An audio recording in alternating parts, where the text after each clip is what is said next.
Okay, so I just got a letter from the council saying basically, would I still like to be approved for housing?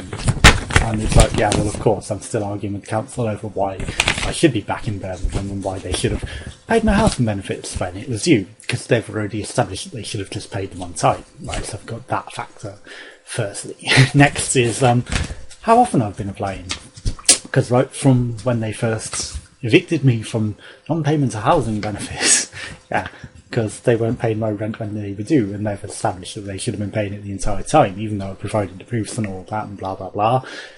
Enough of that. Anyway, firstly, the factors that apply for you to have a local connection in Birmingham.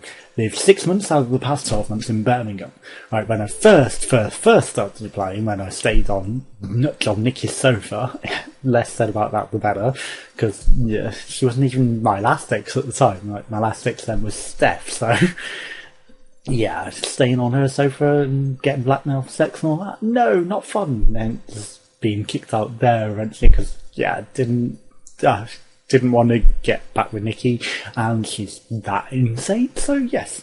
And also, when I came to stay on my mum's sofa, because I was that desperate to return to Birmingham, I had spent all of my life savings living in an illegal house multiple occupancy, which was rat infested, overcrowded and horrible, and spent all of my savings basically trying to stay there and again apply for housing in Birmingham, but you know, things don't work out because they seem to lose housing applications and everything constantly to a severely chronic degree.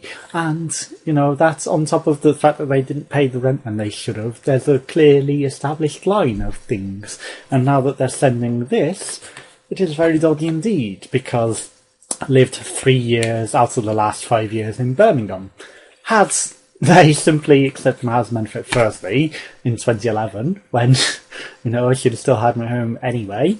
There was that whole thing, and then when I came to stay here, what was it, 2013? Yeah, the end of 2013, or maybe in the end of 2012. I don't know. Yeah, 2013. It was the end of 2013. I'd still lived Birmingham in the last 3 out of the 5 years, and they continue to lose housing applications constantly until all of a sudden I was just under 3 out of the last 5 years.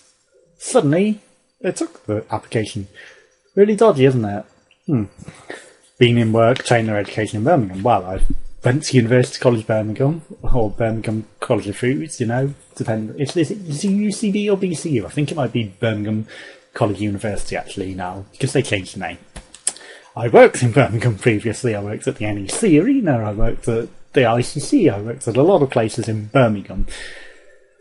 So work, training or education in Birmingham. Training, they sent you on shitty job seekers training things because obviously I was unemployed towards the end. So yeah, all 3 of them factors. I have been in work and training and education in Birmingham.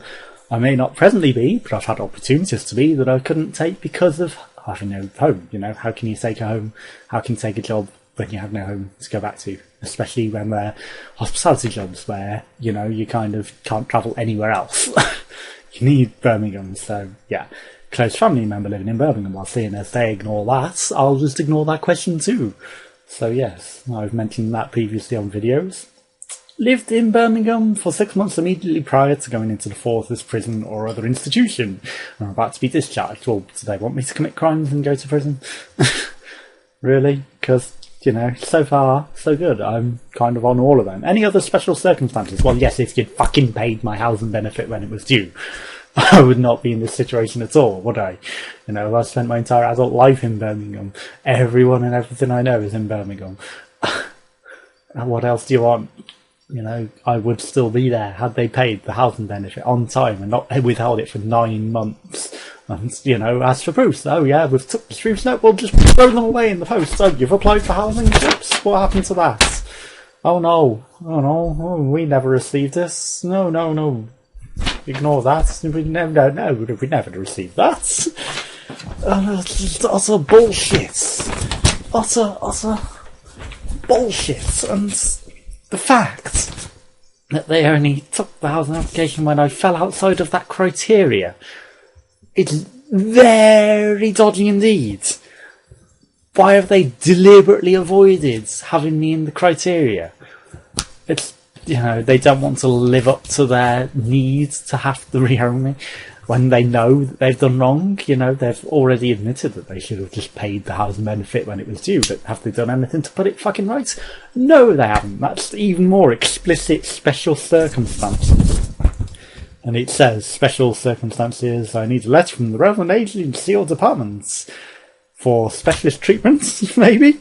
No, I'm not the one needing specialist treatment. Maybe other family members, but not me. Well, not that I know. I do have health conditions. I might have heart problems. Not that doctors can ever seem to diagnose anything. I've had serious symptoms in the past.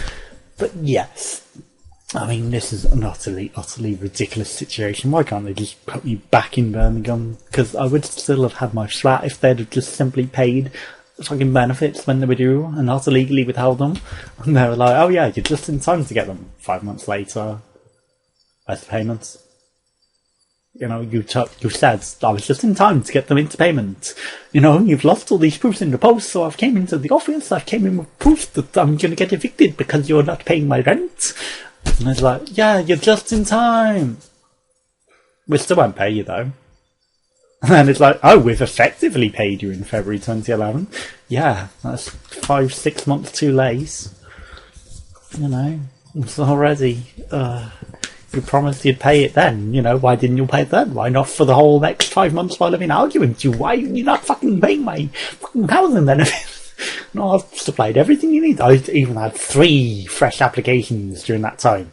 One I sent, one that Family Housing Association sent, and then one that maybe sit with Trinity Housing and they sent. They obviously didn't sign that one because they filled it in on my behalf but didn't sign it, and then they focus on that. It's like, oh, well, we got this application that wasn't signed. Well, what about the other 2, the percent in that 5-month period that you still ignored and, never were needed, according to your old email now? These things were never needed, and all the proofs that I supplied were never needed. You should have just been paying that the entire time. Still, you give me 4 points. 4 fucking measly points for overcrowding and 90% less priority because apparently I've got no local connections. Bullshit have I got no local connections. I had local connections until you illegally fucking withheld the thing. I sent it via recorded delivery. No, it never came. The Royal Mail said, yes, you fucking signed for it. Yes, it's definitely the council. Yes, they signed for it. Yes, they got it. No, we don't know what happened to that. We definitely never got it. It never arrived. And it's like, bullshit. Anyway, the LGO was like, oh yeah, well, wait 3 more weeks. And now, because of this, who knows how much longer they're going to wait and deliberate over the facts. Because every time it's like, oh, there's more stuff to deliberate over. And it's like, oh, fucking hell. They've got a clearly established line. If this was a court of law and you were a judge, they've done deliberately evasive things. They've deliberately waited until I was outside of that criteria. Clearly, any court of law would find them deliberately negligent. That is deliberate negligence, to make me deliberately fall outside of that criteria. So they have to not fulfill their obligation. They're trying to avoid their obligation, especially when I had lived there, and if they'd took the fucking application when I first needed it, and not put me through these fucking years of fucking torment, then we wouldn't be in this situation, would we? Yes, I probably would have got home, but no. Anyway, I'm just going to leave it there. Thanks for watching. Join us next time for the continuing saga, or maybe the conclusion. Hopefully. Goodbye.